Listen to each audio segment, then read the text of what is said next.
Good morning everyone, मैं Sunil sir. Welcome to awakening online classes. आज जो चैप्टर हम लोग करने वाले हैं उस चैप्टर का नाम है redemption of preference share. Preference share का रिडेम्पशन, ये कॉर्पोरेट अकाउंटिंग का बहुत ही इंपॉर्टेंट चैप्टर है। रिडेम्पशन का मतलब मैं पहले बता दूं, रिडेम्पशन का मतलब होता है पैसे वापस करना। पैसे वापस करना मतलब किसका पैसा वापस करना? तो जब इशू होता है ना, इशू ऑफ शेयर, तो इशू ऑफ शेयर के टाइम में दो टाइप के शेयर्स इशू होते हैं, एक इक्विटी शेयर इशू होते हैं और एक प्रीफरेंस शेयर इशू होते हैं। तो in case of preference share, अगर इशू के टाइम में हम ये प्रॉमिस कर रहे हैं कि आफ्टर 5 इयर्स आपके पैसे पूरी तरह से वापस हो जाएगा, और जब 5 इयर्स के बाद वापस करेंगे तो उसको बोला जाएगा रिडेम्पशन। मतलब रिडेम्पशन का मतलब हुआ प्रीफरेंस शेयर लोगों को उनका इन्वेस्टेड अमाउंट रिटर्न करना। जब पब्लिक कंपनी को पैसा देता है और शेयर खरीदता है, इसे बोला जाता है इशू ऑफ शेयर।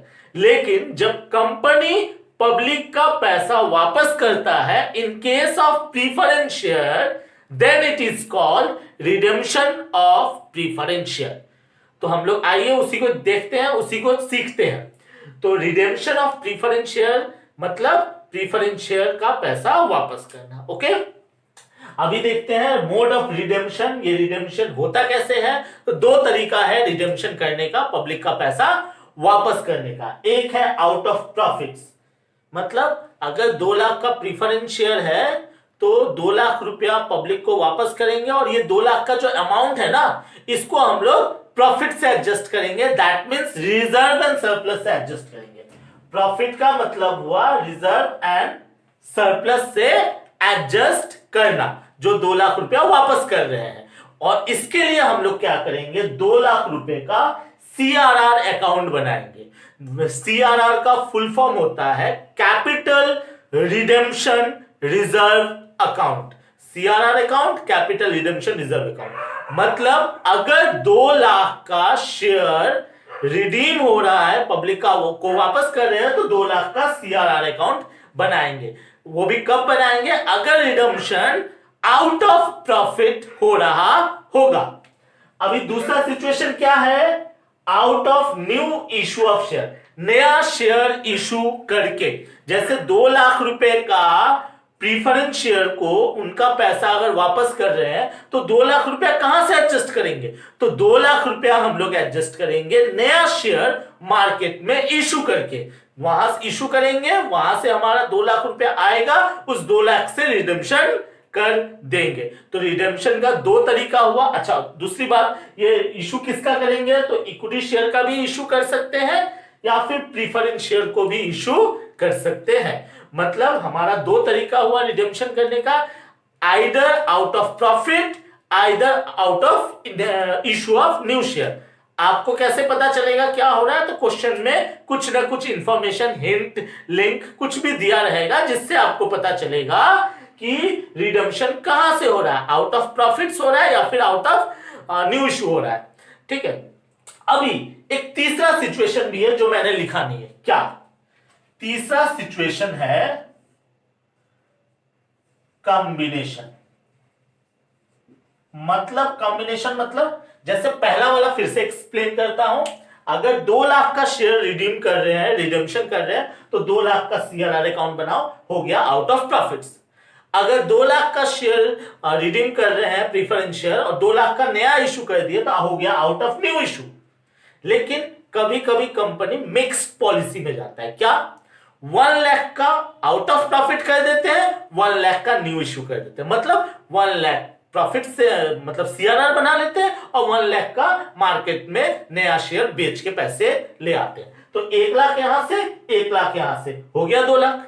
या फिर 40,000 यहां से, 1,60,000 यहां से, 50,000 यहां से, 1,50,000 यहां से। मतलब दोनों को मिला के वही 2 लाख होना चाहिए, जो एग्जांपल लेके मैं चल रहा हूं। ठीक है, तो इसका मतलब अगर बोला जाए तो ये तीसरा कैटेगरी, तीसरा सिचुएशन हो गया। तो रिडेम्पशन कैसे होगा? आउट ऑफ प्रॉफिट या फिर आउट ऑफ इशू या फिर mixture of out of profit, out of new issue. इसका अभी ये तो मोड हो गया, ठीक है। मोड होने के बाद जर्नल एंट्रीज वगैरह क्या होंगे, क्योंकि ये चैप्टर पूरी तरह से जर्नल एंट्री पे बेस्ड है। आपको जर्नल एंट्री करने होते हैं एग्जाम्स में। तो जर्नल एंट्री क्या है, तो कुछ स्टेप्स है, वही आपका जर्नल एंट्री भी होगा। क्या journal entry number 1 for preference share capital. अच्छा, सबसे पहले मैं फिर से रिपीट कर रहा हूं, जो प्रीफरेंस शेयर होते हैं उन लोगों का ही रिडेम्पशन होता है, दूसरे लोगों का रिडेम्पशन नहीं होता है। और उस टाइप के प्रीफरेंस शेयर को बोला जाता है रिडीमेबल प्रीफरेंस शेयर। मेरा एक वीडियो आने वाला है जिसमें सारे प्रीफरेंस शेयर को मैं कैटेगराइज करके बताने वाला हूं। आप लोग वीडियो को सब्सक्राइब करके रखिएगा, फटाफट बहुत जल्द पता चलने वाला है। तो क्या करने वाले हैं, हाँ, तो जर्नल एंट्री सबसे पहले क्या करना पड़ेगा, for preference share capital due for redemption. जितने रुपए के प्रीफरेंस शेयर का रिडेम्पशन करना है, सबसे पहले उसको ड्यू कर दीजिए, बाकी कर दीजिए, बकाया कर दीजिए। एंट्री क्या होगा, परसेंटेज प्रीफरेंस शेयर कैपिटल। अब ये परसेंटेज क्यों लिखा हुआ है, जब भी प्रीफरेंस शेयर इशू होता है तो उसका एक परसेंटेज होता है, 9%, 10%, जिसको बोलते हैं इंटरेस्ट रेट, ठीक है, जिसको प्रीफरेंस डिविडेंड भी बोलते हैं हम लोग। तो जब इशू होता है उसी समय मेंशन कर दिया जाता है कि आप ऐसा प्रीफरेंस शेयर परचेस करो, हम आपको 10% के हिसाब से इंटरेस्ट देंगे। तो अगर 10% है तो 10% preference share capital account debit to preference share holder account. कितने रुपए को, जितने रुपए का प्रीफरेंस शेयर रिडीम होने वाला है। जैसे 2 लाख रुपए का प्रीफरेंस शेयर रिडीम होने वाला था तो 2 लाख रुपया हो गया आपका preference share capital account debit to preference share holder account. अभी ये तो हो गया पहला वाला एंट्री, ये हमेशा करना है, आउट ऑफ प्रॉफिट हो या आउट ऑफ न्यू इशू हो या फिर कॉम्बिनेशन हो, कोई भी हो। दूसरा, कभी कभी हम लोग जब पब्लिक को इशू करते हैं तो एक प्रॉमिस करते हैं, क्या, आप मेरा ये शेयर है, 100 रुपया का शेयर है, आप खरीदो, जब रिडेम्पशन होगा ना after 5 years, suppose 5 years, after 5 years मैं 100 रुपया वापस नहीं करने वाला, मैं 105 रुपया वापस करूंगा। मतलब प्रीमियम पे वापस करूंगा पैसे, प्रीमियम पे रिडेम्पशन करूंगा। क्यों, आप 100 रुपया दोगे तो मैं 105 रुपया दूंगा, आप 200 रुपया दो मैं 210 रुपया दूंगा, 5% एक्स्ट्रा दूंगा। That is called redemption on premium. Okay, तो अगर प्रीमियम पे रिडेम्पशन हो रहा है, ये नहीं भी हो सकता है। पब्लिक को हमने बोला कि 100 रुपया का आप दो, 5 साल तक इंटरेस्ट दूंगा, बाद में 100 रुपया वापस कर दूंगा, तो ये प्रीमियम क्या हो गया, रिडेम्पशन एट पार हो गया, ठीक है। फिर रिडेम्पशन एट डिस्काउंट भी हो सकता है, ठीक है, लेकिन डिस्काउंट वाला सिचुएशन जनरली होता नहीं। मैं आपको अगर ये ऑप्शन दूं, आप 100 रुपया लगाओ, 5 साल के बाद मैं आपको 95 रुपया वापस करूंगा, आप लोग कोई भी इन्वेस्ट नहीं करेंगे। तो जो रिडेम्पशन होता है या तो एट पार होता है, मतलब 100 रुपया इन्वेस्ट करो 100 रुपया वापस करूंगा, या फिर एट प्रीमियम होता है, 100 रुपया इन्वेस्ट करो मैं 105 रुपया 110 रुपया वापस करूंगा, ज्यादा वापस करूंगा। तो अगर प्रीमियम पे रिडेम्पशन हो रहा है तो करना पड़ेगा for premium on redemption of preference share. Entry होगा premium on redemption of preference share account debit to preference share holder account. Okay,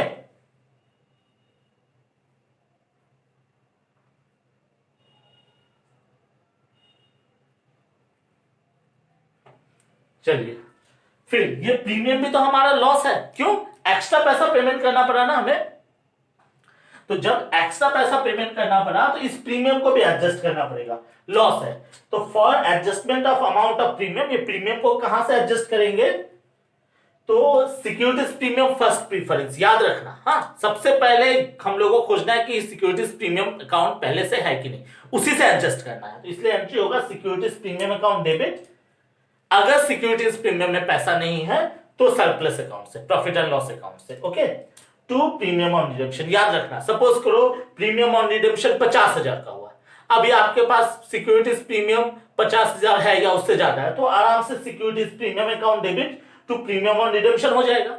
लेकिन आपका 50,000 नहीं है, सिर्फ 40,000 रुपए, तो क्या करोगे, securities premium account debit 40,000, surplus account debit 10,000 to premium on redemption 50,000। अगर आपका सिक्योरिटीज प्रीमियम में पैसे ही नहीं है तो कहां से एडजस्ट करोगे, सरप्लस से। अब बोलोगे सर सरप्लस में भी पैसा नहीं है तो सरप्लस तो नेगेटिव भी हो सकता है ना, लेकिन सरप्लस से ही एडजस्ट करना है। इसका मतलब प्रीमियम ऑन रिडेम्पशन हमेशा सिक्योरिटीज प्रीमियम या फिर सरप्लस से होगा, और पहला प्रीफरेंस किसको देंगे, पहला चांस किसको देंगे, सिक्योरिटीज प्रीमियम को। तो ये हो गया प्रीमियम का 2 एंट्री। ये ड्यू का एंट्री, ये प्रीमियम का ड्यू एंट्री। अभी बात आएगा आउट ऑफ प्रॉफिट या इशू या कॉम्बिनेशन। अगर आउट ऑफ प्रॉफिट है तो होगा, ये हो गया आपका आउट ऑफ प्रॉफिट। अगर आउट ऑफ प्रॉफिट है तो 4 नंबर एंट्री करना है। ठीक है, 4 नंबर एंट्री क्या है? For creation of capital redemption reserve account, मैंने लिखा है कि अगर आउट ऑफ प्रॉफिट होगा तो सीआरआर बनाना पड़ेगा। तो for creation of capital redemption reserve account में क्या एंट्री होगा? Reserve and surplus account debit to capital redemption reserve account. अभी रिजर्व एंड सरप्लस में क्या आएगा? तो मैंने नीचे लिस्ट लिखा है, general reserve account, surplus account, revenue reserve account, capital reserve account और एनी अदर फ्री रिजर्व। कुछ भी फ्री रिजर्व अगर है तो इसका मतलब सिक्योरिटीज प्रीमियम को यहां यूज नहीं करना है, कैपिटल रिडम्पशन रिजर्व को यहां यूज नहीं करना है। ठीक है, यही सब चीज को यूज करना है। अभी क्वेश्चन में आया कि ना वो आउट ऑफ प्रॉफिट वाला सिचुएशन नहीं है, आउट ऑफ इशू वाला सिचुएशन है, तो 5 नंबर एंट्री इशू। क्या? For issue of new share entry क्या होगा? Bank account debit. अगर डिस्काउंट में इशू हो रहा है तो डिस्काउंट और issue of share debit to share capital. अगर इक्विटी शेयर है तो equity share capital, preference share है तो प्रीफरेंस शेयर कैपिटल। और अगर इशू प्रीमियम पे हो रहा है तो टू सिक्योरिटीज प्रीमियम। मतलब अगर ये इशू भी कितने तरीके से होते हैं? 3 तरीके से होते हैं, आप लोग को पता है, at par, at premium, at discount. अगर एट पार है, at par issue at par हो रहा है तो bank account debit to share capital. अगर एट प्रीमियम है, bank account debit to share capital to securities premium. अगर एट डिस्काउंट है, बैंक अकाउंट डेबिट डिस्काउंट और issue of share debit to share capital. ये हो गया। अगर आउट ऑफ प्रॉफिट है तो number 4 entry, out of issue है तो नंबर 5।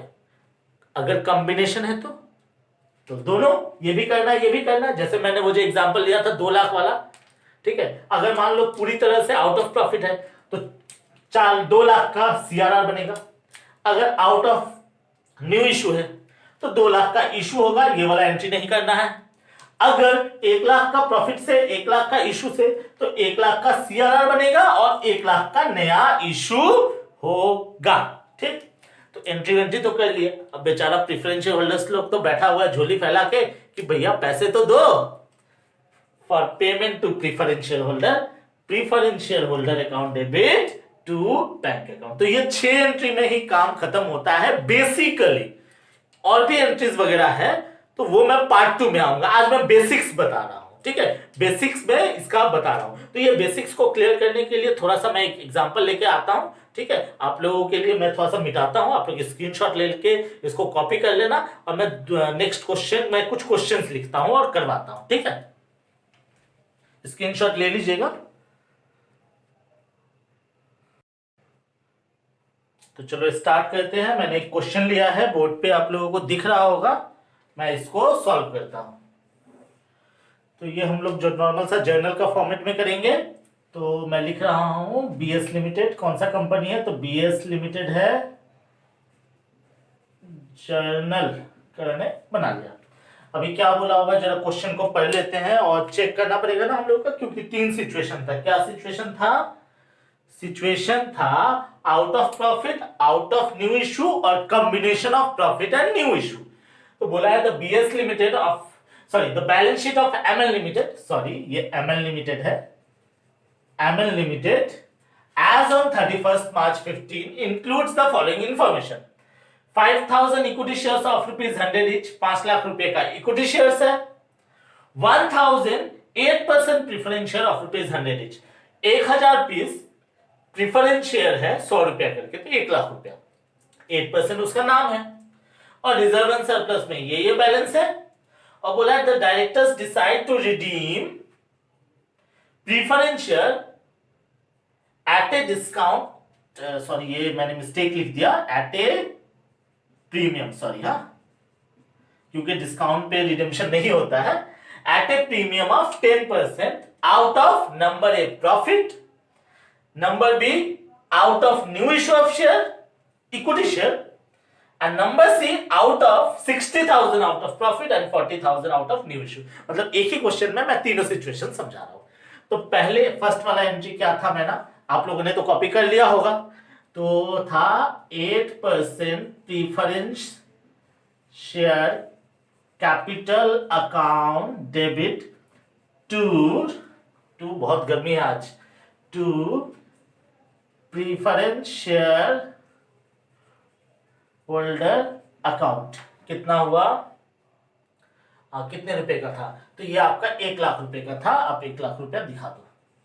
ठीक है, बहुत मेहनत करके मैं वीडियो बनाता हूं, पूरा देखना बच्चों, ठीक है। चलो ये हो गया खत्म। अब इस बात क्या था, सेकंड और थर्ड एंट्री। अगर प्रीमियम पे रिडेम्पशन होगा तो ही सेकंड और थर्ड एंट्री का बात आएगा। तो हाँ, प्रीमियम पे रिडेम्पशन हो रहा है मतलब सेकंड और थर्ड एंट्री होगा। अगर प्रीमियम पे रिडेम्पशन नहीं हो रहा है तो सेकंड नंबर और थर्ड नंबर एंट्री नहीं करना है। तो क्या था एंट्री? एंट्री था premium on redemption of preference share account. मैं यहां शॉर्ट में लिख रहा हूं, आप लोग एग्जाम में शॉर्ट में मत करना, मार्क्स कट जाएंगे, ठीक है। To preference share holders account कितना आएगा? तो बोला हुआ है 10% प्रीमियम है, तो किसका 10% होगा? तो याद रखना इसका 10% होगा। तो 10,000 ये भी आएगा और 10,000 ये भी आएगा। अब ये 10,000 रुपए को एडजस्ट करना है, तो कहां से एडजस्ट करना था? मैंने बताया था या तो हम लोग सिक्योरिटीज प्रीमियम अकाउंट से एडजस्ट करेंगे या फिर सरप्लस अकाउंट से। तो देखो सिक्योरिटीज प्रीमियम में पैसे है, यस 30,000 रुपए आराम से, 10,000 आराम से एडजस्ट हो सकता है, कर लेते हैं। Securities premium account debit to premium on redemption of preference share account. कितने? तो 10,000 रुपए। ये तो करने ही है बच्चे, ठीक है। अभी बात आएगा, अगर सपोज मैं फिर से रिपीट कर रहा हूं, अगर प्रीमियम वाला क्वेश्चन नहीं है तो ये दोनों एंट्री स्किप हो जाएगा, ठीक है। अभी क्वेश्चन आता है क्या? ये एंट्री हमेशा करना है। अभी क्वेश्चन आएगा आउट ऑफ प्रॉफिट है क्या, आउट ऑफ न्यू इश्यू है क्या, या फिर कॉम्बिनेशन है क्या, ठीक है। तो हम लोग पहला वाला सिचुएशन के लिए एंट्री करते हैं, यस नंबर ए के लिए करता हूं। हाँ, आउट ऑफ इशू है, तो आउट ऑफ इशू होगा तो क्या बनेगा? सीआरआर बनेगा। कितने रुपए का सीआरआर? तो सीआरआर बनेगा 1 लाख रुपए का। आउट ऑफ इशू को बोलने का मतलब ये असल में 3 क्वेश्चन है। 3 क्वेश्चन मतलब 1 एंट्री, 2 एंट्री, 3 एंट्री हुआ, उसके बाद चेक करना है कि आउट ऑफ प्रॉफिट या आउट ऑफ इशू या कॉम्बिनेशन। आउट ऑफ प्रॉफिट है तो क्या होगा वो मैं सिखा रहा हूं, ठीक है। तो इसलिए मैं ए नंबर पॉइंट यहां लिखा हूं। असल में मेरे को ए यहां नहीं लिख के मेरे को ए यहां पे लिखना चाहिए। ये ए नंबर का सॉल्यूशन कर रहा हूं, ठीक है। चलो, तो इसका मतलब सीआरआर बनाना है। तो सीआरआर कितने का बनाना है? तो 1 लाख रुपए का। तो नंबर 4 कहां से 1 लाख का बनेगा? यही इसका ही बनाना है। जितने रुपए का रिडेम्पशन होगा उतना ही का सीआरआर बनाना है। तो कहां से करें? तो देखो, तो हमारे पास कैपिटल रिजर्व में बहुत पैसे हैं, इसमें भी बहुत, सिक्योरिटीज प्रीमियम तो लेना नहीं है, और हमारे पास क्या है, जनरल रिजर्व में भी बहुत पैसे हैं और सरप्लस में भी बहुत पैसे हैं। तो एक काम करते हैं, कैपिटल रिजर्व से ही बना लेते हैं, या आप ऐसा भी कर सकते हैं, जनरल रिजर्व यहां दोनों से भी बना सकते हो। तो मैं कॉम्बिनेशन लेता हूं, मतलब यहां लेता हूं जनरल रिजर्व अकाउंट डेबिट कितना? 10,000, सरप्लस अकाउंट डेबिट कितना? 50,000, और कैपिटल रिजर्व अकाउंट डेबिट कितना? 40,000। मैंने क्या सोचा कि मैं जनरल रिजर्व को 10,000 ले रहा हूं, 50,000 सरप्लस में यूज कर लेते हैं, और बाकी जो बचेगा कैपिटल से लेते, कैपिटल रिजर्व से। आप ये भी कर सकते हैं, कैपिटल रिजर्व से 1 लाख कर लो, वो भी चलेगा। टू सीआरआर कितने का? तो 1 लाख रुपए, खत्म कहानी। अभी मैंने लिखा था, ये हो गया हमारा, ठीक है। और नरेशन क्या जाएगा? तो वो जो मैंने लिखा है ना हेडिंग, फॉर जब जर्नल लिखा वो हेडिंग से ही नरेशन बना लेना, ठीक है। अभी क्या है, लास्ट में 5th नंबर एंट्री तो होगा नहीं, क्यों? क्योंकि न्यू इश्यू तो हुआ नहीं, क्योंकि ए नंबर पॉइंट कर रहा हूं ना।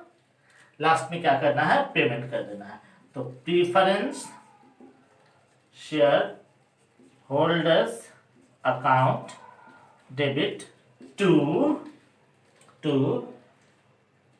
बैंक। कितने रुपए पेमेंट होंगे? तो याद रखना 1 लाख रुपया तो भैया देना है आपको, प्लस 10,000 प्रीमियम देने का भी प्रॉमिस किया है। मतलब हमेशा 1 और 2 ये दोनों का टोटल जाएगा, ये वाला एंट्री, तो हो जाएगा आपका 1,10,000। अगर मैं बोलूं तो हमारा नंबर ए सिचुएशन हो गया कि अगर ऐसा सिचुएशन हो और क्वेश्चन में बोला कि आउट ऑफ प्रॉफिट रिडेम्पशन करो तो ये एंट्री स्क्रीनशॉट मार के कॉपी कर लो। चलो आप लोगों ने स्क्रीनशॉट मार लिया होगा। अभी बात आया बी नंबर का। बी नंबर तो अलग अलग फॉर्मेट में बनाना पड़ेगा, सीधी सी बात है। पहला एंट्री एज इट इज, दूसरा एंट्री, तीसरा entry as it is. Question क्या आया? न्यू इश्यू से हुआ, तो इसका मतलब ये वाला एंट्री अभी चेंज होगा आपका, ये एंट्री आपका, क्योंकि अभी बात है क्या कि या तो न्यू इश्यू, या तो प्रॉफिट या तो न्यू इश्यू। तो प्रॉफिट वाला होने से क्या करेंगे, कर लिए। अभी न्यू इश्यू होने से क्या करेंगे, तो एक एंट्री, दो एंट्री, तीन एंट्री, और चौथा एंट्री क्या हो जाएगा? Bank account debit to equity share capital. कितना? 1 लाख रुपए।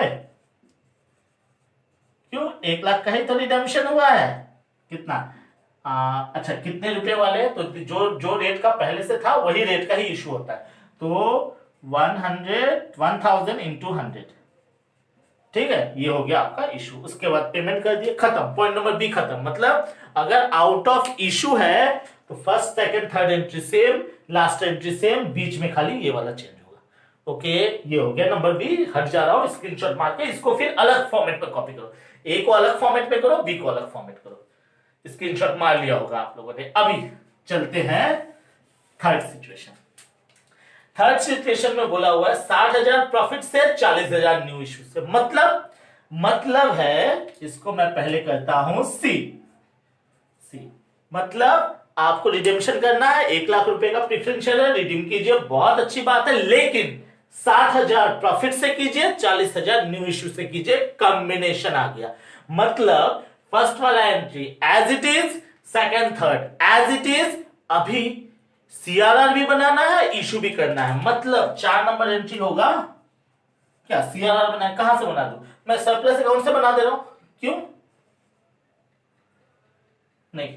जनरल रिजर्व लेता हूं। जनरल रिजर्व अकाउंट डेबिट कितना? 10,000, सरप्लस अकाउंट डेबिट कितना? 50,000, टू सीआरआर अकाउंट कितना? 60,000। क्यों किया ये? क्यों भैया? भैया बोला हुआ है ना यहाँ पे 60,000 प्रॉफिट से करना है, तो 60,000 का सीआरआर बनाना है। जितना प्रॉफिट से होगा उतने रुपए का सीआरआर बनेगा। तो बाकी 40 कहां गया? बाकी 40 का इशू होगा। क्यों? कॉम्बिनेशन है, मतलब दोनों एंट्री। तो इसका मतलब 5 नंबर एंट्री में जाएगा bank account debit to equity share capital account. कितना? 400 शेयर, 100 करके हो गया 40,000। मतलब याद रखना एक चीज, और ये हो जाएगा आपका 6 नंबर एंट्री। ये सी नंबर, ये आपका क्या हो गया? सिचुएशन नंबर सी खत्म हो गया। मतलब याद रखना है कि ये जो पार्ट है ना, ये इसका टोटल मिला के आपको ये पहला वाला एंट्री से मैच होना पड़ेगा। तो या तो अब ये थर्ड सिचुएशन कॉपी कर लो अलग फॉर्मेट में।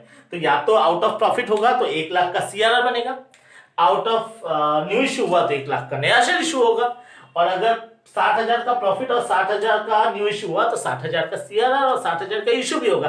तो इस केस में 6 का 6 एंट्री होगा। ठीक है, तो मेरे ख्याल से बेसिक जनरल एंट्रीज वगैरह आप लोगों को समझ में आए होंगे। इसको अच्छे से देखिए, इससे रिलेटेड क्वेश्चंस कीजिए, चैनल को लाइक शेयर सब्सक्राइब कीजिए। जितना ज्यादा आप इसको यूज करेंगे, क्यों? ये वीडियो क्या कर रहा है, मैं आप लोगों के साथ नहीं हूं, फिर भी हूं। आप लोग रिवाइंड कर करके बार बार देख सकते हैं। ठीक है, आशा करता हूं आप लोगों को समझ में आया होगा। आज के लिए थैंक यू। हट जाता हूं, स्क्रीनशॉट एक बार मार लीजिए। Thank you very much, bye bye.